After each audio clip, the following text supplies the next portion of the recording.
Bismillahirrahmanirrahim. Assalamualaikum warahmatullahi wabarakatuh. Perkenalkan, nama saya Farnita dengan NPM 0424011094 dari mahasiswa Universitas Muhammadiyah Buton, Fakultas Agama Islam, Program Studi Pendidikan Agama Islam. Di sini saya akan menyampaikan tugas mata kuliah hadis 1, yaitu mengenai mengangkat isu kontemporer serta menguraikan bagaimana hadis-hadis menjadi solusi atau panduan dalam menghadapi isu kontemporer tersebut.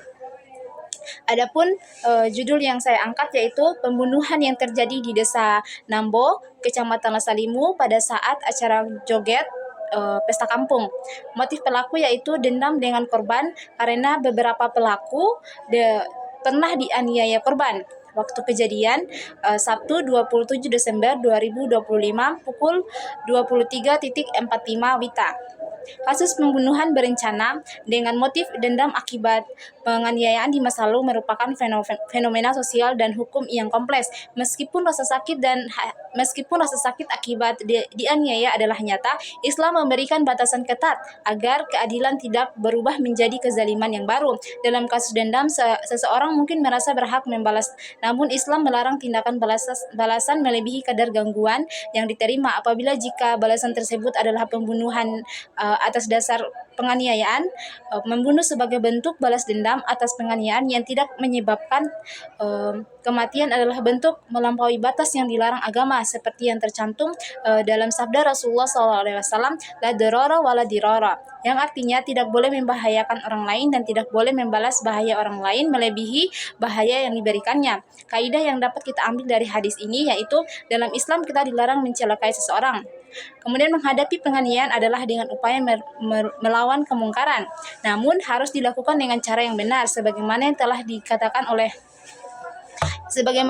dikatakan oleh Rasulullah SAW dalam sabdanya, man ra'a minkum mungkaran falyughayyirhu biyadihi fa illam yastati fa bilisanihi fa illam yastati fa biqalbihi wa zalika ad'aful imani, yang artinya barang siapa yang melihat kemungkaran hendaklah ia merubah kemungkaran tersebut dengan tangannya, jika tidak sanggup maka dengan lisannya, jika tidak sanggup maka dengan hatinya, dan itulah selemah-lemah iman. Hadis riwayat Muslim.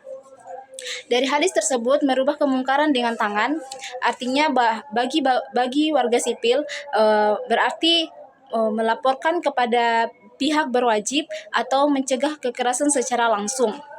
Pembunuhan karena dendam pribadi tetap dikategorikan sebagai dosa besar karena dilakukan di luar koridor hukum syariat yang sah, sebagaimana yang terdapat pada hadis yang berbunyi wan nafsu bin nafsi, yang artinya jiwa dibalas dengan jiwa. Maknanya ketika seseorang melakukan kejahatan, maka Anda akan mendapat balasan kejahatan yang sama dengan yang Anda lakukan. Adapun solusi jangka panjang bagi pelaku agar tidak melakukan perbuatan tersebut atau terjebak dalam lingkaran dendam adalah dengan memperkuat karakter. Dapat kita lihat pada hadis Rasulullah SAW yang berbunyi ittaqillaha haitsuma kunta wa atbi'i sayyi'atal hasanata tamhuha wa khaliqin nasa bikhuluqin hasanin, yang artinya bertakwalah kepada Allah dimanapun kamu berada dan iringilah keburukan dengan kebaikan, niscaya kebaikan akan menghapuskan keburukan, niscaya kebaikan akan menghapuskan keburukan itu, dan pergaulilah manusia dengan akhlak yang baik. Takwa menjadi rem agar emosi tidak mengambil alih logika. Menghadapi kasus seperti ini dengan tetap menempuh jalur hukum yang adil adalah bentuk akhlak yang tinggi. Islam mendorong pemaafan sebagai derajat tertinggi. Namun jika ingin menuntut keadilan harus dilakukan tanpa melanggar batas takwa. Dapat kita lihat pada hadis innallaha tajawazali an umatil khata'a wan nisyana wa mastukrihu alaihi, yang artinya sesungguhnya Allah memaafkan kesalahan dan kealpaan dari umatku serta apa yang dipaksakan terhadapnya. Artinya dari hadis ini, jika seseorang ingin betul-betul bertobat, maka Allah Subhanahu wa taala akan memaafkan segala kesalahannya. Mungkin itu saja yang dapat saya sampaikan mengenai tugas saya. Saya akhiri dengan ucapan billahi fi sabil haq fastabiqul khairat. Wassalamualaikum warahmatullahi wabarakatuh.